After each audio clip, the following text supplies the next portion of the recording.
दोस्तों, Iran special report में सबसे पहली और बड़ी खबर जो डोनाल्ड ट्रंप का मुंह फिर से काला कर रही है।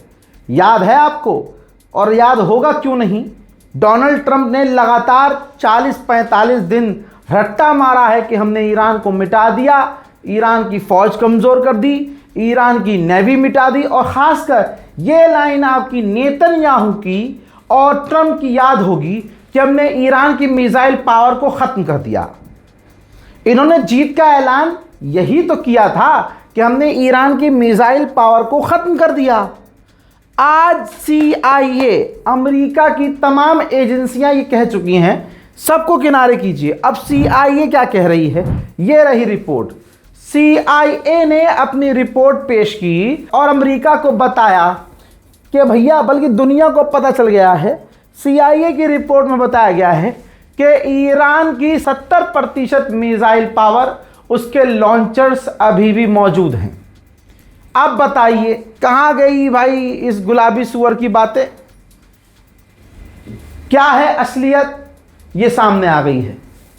ईरान पर इतने बड़े हमले किए, अमेरिका और इजराइल ने मिलकर हमले किए, लगातार ये जंग इतने लंबे समय तक चली, लेकिन ईरान ने सिर्फ बजाया ही नहीं है, अरबों को अकेले बजाया नहीं, सिर्फ इजराइल और अमेरिका के बेस को उड़ाया नहीं सिर्फ, बल्कि उसने हमले झेले और 70% उसकी मिसाइल पावर आज भी है।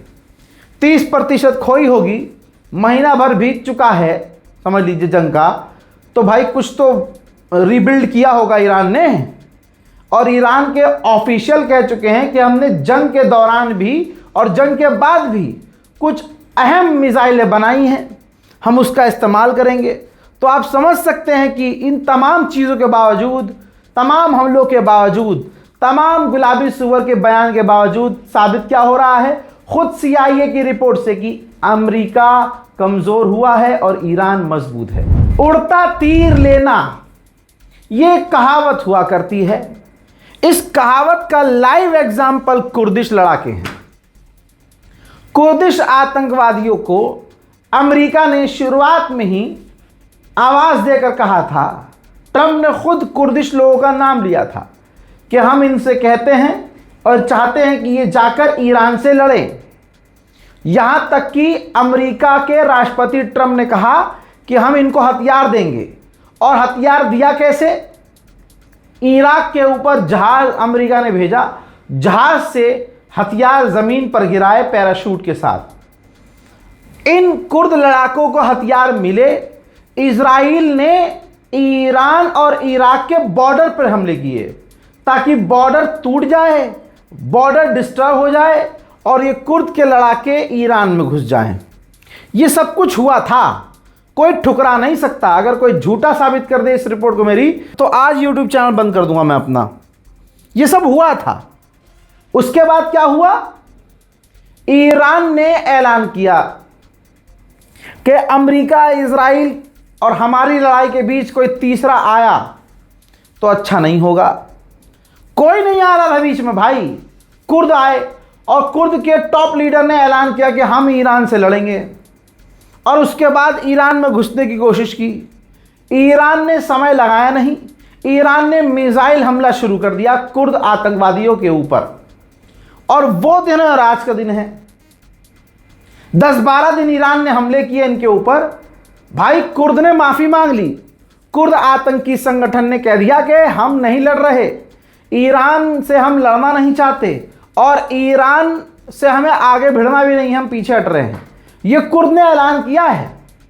लेकिन ईरान ने माफ़ी के बाद भी, ईरान ने कुर्द के पीछे हटने के बाद भी छोड़ा नहीं। आज की तारीख में भी आप ये देखिए कि 2 की लड़ाई में जब तीसरा कूदता है तो उसका हाल क्या होता है। कुर्दिश ठिकानों के ऊपर इराक के अंदर ईरान ने बड़े हमले किए हैं। देखिए,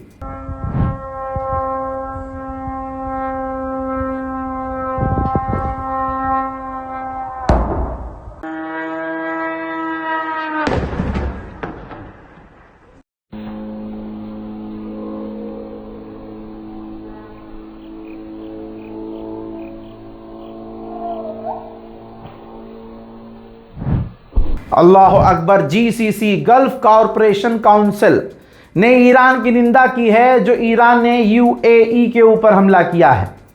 कई देश ऐसे हैं जो धीरे धीरे सामने आ रहे हैं और ईरान की निंदा डरते डरते कर रहे हैं। ईरान का जो खर्ग आइलैंड है वहाँ आज भी ऑयल स्टोरेज बाकी है, खाली है। अभी वहाँ ईरान तेल रख सकता है। 5 दिन 6 दिन पहले का दावा आपको याद होगा अमेरिका का, जिसमें अमेरिका ने कहा था कि ईरान गुलाबी सुअर जो बोला है आज तक सब झूठ बोला है।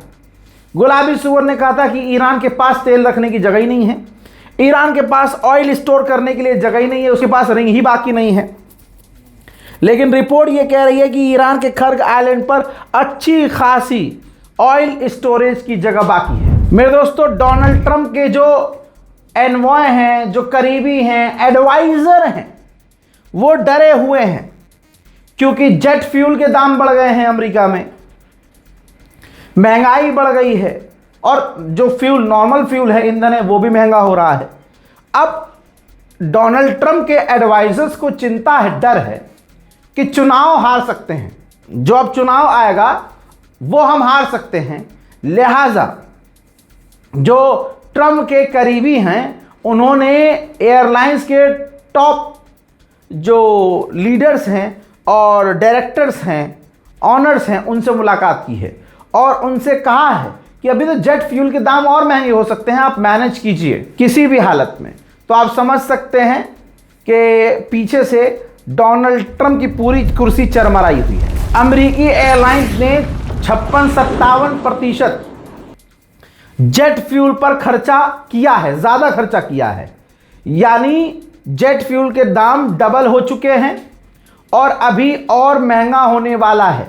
अमेरिका की बड़ी कंपनियों ने महंगाई झेली है, ये उम्मीद करते हुए कि ट्रंप ने वादा किया है कुछ टाइम में सस्ता हो जाएगा, लेकिन अभी तक ऐसा हुआ नहीं है, बल्कि जेट फ्यूल के दाम अभी और महंगे होने वाले हैं। अब जो डील पर बातचीत चल रही है, जिसमें कहा जा रहा है 1 पेज डील है, उस 1 पेज में कई तरह की शर्तें हैं, जिसमें अमेरिका, अभी ये बात आ रही है, कल कोई और बात आई थी, आज कोई और बात आई है, जैसे जैसे चीज़ें आ रही वैसे वैसे बता रहा हूं। दोस्तों, अमेरिका ने कहा है, शर्त रखी है कि ईरान 20 साल के लिए अपना यूरेनियम एनरिचमेंट बंद कर देगा और अपनी जो जितनी भी न्यूक्लियर साइट है सबकी जांच होने देगा, किसी भी हालत में कुछ छुपाएगा नहीं। और फॉर्दो, नतंज और इस्फहान के अंदर जो उसके हथियार हैं, न्यूक्लियर वेपन्स हैं, उनको पूरी तरह से हटा देगा, मिटा देगा। और अंडरग्राउंड जो न्यूक्लियर वर्क कर रहा है, वो ईरान ने जो अंडरग्राउंड ज़मीन के अंदर जितने भी उसने प्रोग्राम लॉन्च किए हैं, ईरान वो सभी बंद कर देगा। और साथ ही 20 सालों के लिए, जी हाँ, 12 साल के लिए नहीं, 15 साल के लिए नहीं, सीधा 20 साल के लिए, 20 साल के लिए ईरान यूरेनियम एनरिचमेंट पूरी तरह से रोक देगा। और सारा का सारा एनरिच यूरेनियम, जितना भी उसने एनरिचमेंट किया है यूरेनियम का ईरान ने, वो सारा का सारा अमेरिका को दे देगा। फिर अगली शर्त यह है कि ईरान सबसे पहले स्ट्रेट ऑफ हॉर्मुज खोल दे। जब ईरान स्ट्रेट ऑफ हॉर्मुज खोल देगा तो हम भी अपनी ब्लॉकेज को हटाएंगे। उधर इसी एग्रीमेंट में आगे कहा गया है अमेरिका के द्वारा, ये तमाम चीज़ें करने के बाद ईरान के ऊपर से पाबंदियां हटाई जाएंगी, लेकिन गारंटी नहीं है कि कितनी हटाई जाएंगी। हाँ, ये भी आपको बता रहा हूँ, अच्छाई बुराई दोनों बता रहा हूँ। और अभी तक जो इसके अंदर जो मैंने आपको शर्तें बताई हैं, अगर ईरान मान लेता है तो ईरान से बड़ा बेवकूफ़ कोई नहीं होगा, क्योंकि इसमें फ़िलहाल जो बातें आ रही हैं ये सारी अमेरिका की हक की बातें हैं, अमेरिका के फ़ायदे की ये डील होगी। उधर ईरान आज भी और ईरान के लोग आज भी अमेरिका को कितने बेहतरीन तरीके से जलील कर रहे हैं। किसी को जलील करना हो तो भाई वो ईरान से सीख ले। ये देखिए, ईरान ने अमेरिका के खतरनाक से खतरनाक जो ड्रोन्स गिराए थे, हथियार गिराए थे, उनको ट्रकों पर डालकर ईरान की आवाम सड़कों पर परेड कर रही है। सड़कों पर अमेरिका की ताकत को जो गिराया है ईरान ने, उसको दिखा रही है। अमेरिका की औकात, अमेरिका की ताकत की पोल पट्टी ईरान की आवाम खुद खोल रही है। यूएई पूरी चालाकी खेल रहा है। यूएई चुपके चुपके अपने टैंकर स्ट्रेट ऑफ हॉर्मुज से निकाल रहा है, अपने टैंकरों का ट्रैकर बंद करके। आप समझ रहे हो? तो देखिए, ऐसी कोई स्थिति नहीं नजर आ रही है, ऐसी कोई बात नजर नहीं आ रही है जिससे ये लगे कि हाँ सब कुछ ठीक हो रहा है। भैया, जब एग्रीमेंट ही नहीं होगा तो ये चाहे 10 साल तक चलता रहे, डर हमेशा बना रहेगा। एक बात और सामने आ रही है कि शॉर्ट टर्म डील हो सकती है, यानी कुछ समय के लिए डील हो सकती है। जैसे सीज फायर है ना, ऐसे ही साल 2 साल 6 महीने के लिए अमेरिका और ईरान के बीच डील हो सकती है। ट्रम्प ने जो भी कदम ईरान के खिलाफ उठाए हैं, ईरान को वो भारी पड़े ही नहीं और ईरान किसी भी चीज से डरा नहीं। अब अमेरिका की इंटेलिजेंस रिपोर्ट आई है और अमेरिका की इंटेलिजेंस रिपोर्ट में बताया गया है कि डोनाल्ड ट्रंप ने जो ब्लॉकेज ईरान का किया हुआ है, ईरान ऐसे खतरनाक ब्लॉकेज को 4 महीने और आराम से सरवाइव कर सकता है। वहीं ईरान ने साफ मना कर दिया है कि हमने साउथ कोरिया के टैंकर पर स्ट्रेट ऑफ हॉर्मुज में हमला नहीं किया था। अमेरिका कुछ भी कहता रहे, ईरान के अफसर ने साफ कहा है, ऑफिशियली कह दिया है ईरान ने कि जब तक अमेरिका हमारे नुकसान की भरपाई नहीं करेगा, स्ट्रेट ऑफ हॉर्मुज हम नहीं खोलेंगे। लीजिए, बड़ा अपडेट यह है कि ईरान के राष्ट्रपति पेज़ेश्कियान ने क्लेम किया है कि मैंने मुज्तबा खामनाई से मुलाकात की है, 2 घंटे हमारी बातचीत हुई है, काफ़ी फ्रेंडली बातचीत हुई है, जंग को लेकर हमने एक दूसरे के व्यूज़ को समझा है और उन्होंने हमें समझाया है। वो बिल्कुल ठीक हैं और काफ़ी मुद्दों पर उनसे बात हुई है। हज़रात मोहतरम, ईरान अपडेट में फ़िलहाल के लिए इतना ही। चैनल को सब्सक्राइब कर लीजिएगा ताकि अगला अपडेट जो मैं लेके आने वाला हूं उसका नोटिफिकेशन आपको मिल जाए। मैं हूं रज़ा और आप देख रहे थे रज़ा ग्राफी अनस्क्रिप्टेड। जय हिंद।